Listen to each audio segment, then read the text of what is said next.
Montevallo never sent either of us a bill after we graduated, after we paid our tuition and said, you owe us this for your success. And we felt that because there is no thing from a college or a university like the government sends you a tax, that it is our responsibility to give. And that's what led us to our initial giving and our giving efforts since that very day. My name is John Paul Strong. I'm the owner of Strong Automotive Merchandising in Birmingham, Alabama.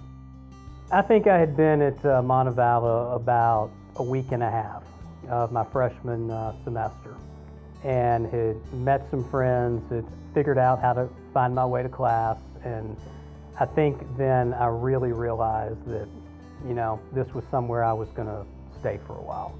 And it was a feeling just of kind of being home.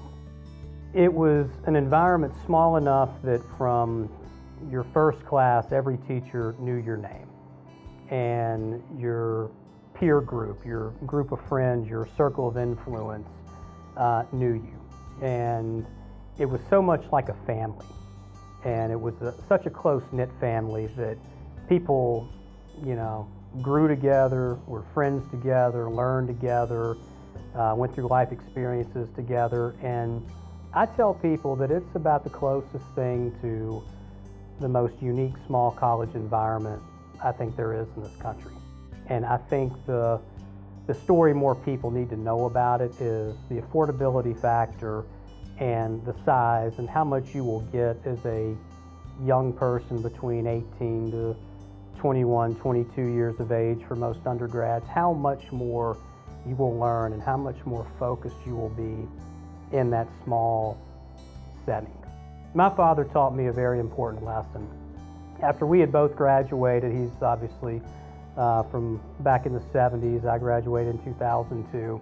We walked back through Montevallo a few years ago and walked through the communications department.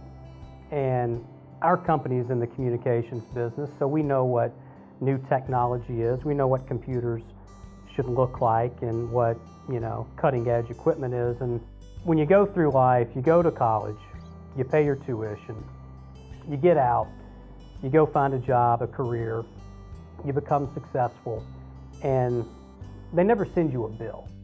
Montevallo never sent either of us a bill after we graduated, after we paid our tuition and said, you owe us this for your success. And we just felt sincerely that we owed something to Montevallo because both he and I went there. Both graduated really in the same discipline, you know, although about 30 years apart.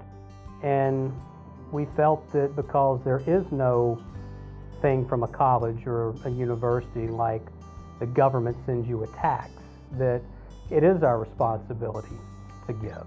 And that's what led us to our initial giving and our giving efforts since that very day.